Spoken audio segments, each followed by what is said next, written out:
NEET paper leak को लेकर बिहार में सीबीआई की पहली गिरफ्तारी हुई है।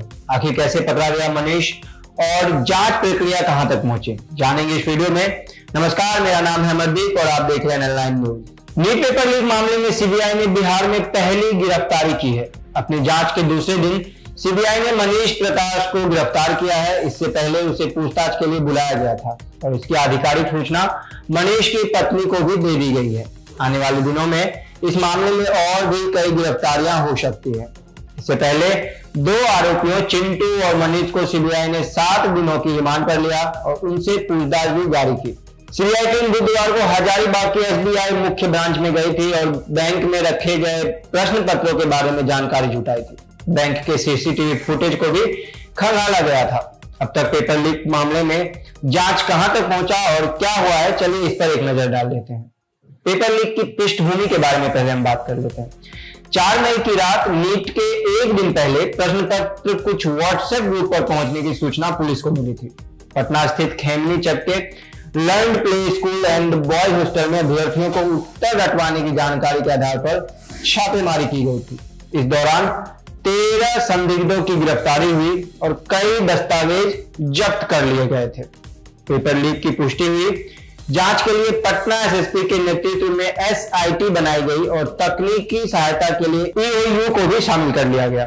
10 मई को इस मामले की जांच ईओयू को सौंप दी गई थी। एसपी मदन कुमार आनंद के नेतृत्व में एक एसआईटी का गठन कर मामले की पूरी तफ्तीश शुरू कर दी।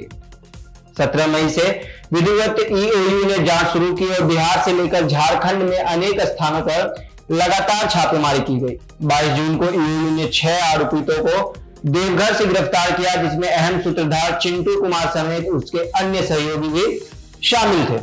23 जून को केंद्रीय शिक्षा मंत्रालय ने पूरे मामले की तफ्तीश का जिम्मा सीबीआई को सौंप दिया। 25 जून को बिहार ईओयू ने सीबीआई को केस हैंडओवर किया। तो अब आगे की जांच के बारे में हम बात करते हैं।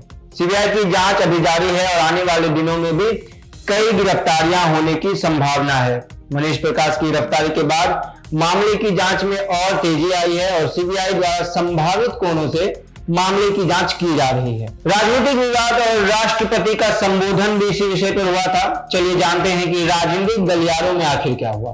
यह मुद्दा एक बड़े राजनीतिक विवाद का कारण बन गया है और गुरुवार को संसद के दोनों सदनों की संयुक्त बैठक में राष्ट्रपति द्रौपदी मुर्मू के संबोधन में भी इसका उल्लेख हुआ। राष्ट्रपति ने कहा, सरकार निष्पक्ष जांच कराने के लिए प्रतिबद्ध है और आश्वासन दिया कि दोषियों को कड़ी से कड़ी सजा मिलेगी। हाल के अनियमितताओं और पेपर लीक को सख्ती से निपटा जा रहा है और सरकार का ध्यान परीक्षा प्रक्रिया में सुधार पर है, ऐसा उन्होंने कहा। उनकी टिप्पणियों ने विपक्षी बेंचों से तीखी प्रतिक्रिया उत्पन्न की। वर्तमान सत्र के दौरान संसद में इस मुद्दे पर सरकार को घेरने की तैयारी कर रहा है। कांग्रेस की युवा शाखा भी जंतर मंतर पर विरोध प्रदर्शन कर रही है। तो आपकी क्या राय है इस विषय पर, हमें कमेंट करके जरूर बताएं और बाकी के खबरों के लिए देखते रहिए ऑनलाइन न्यूज। धन्यवाद।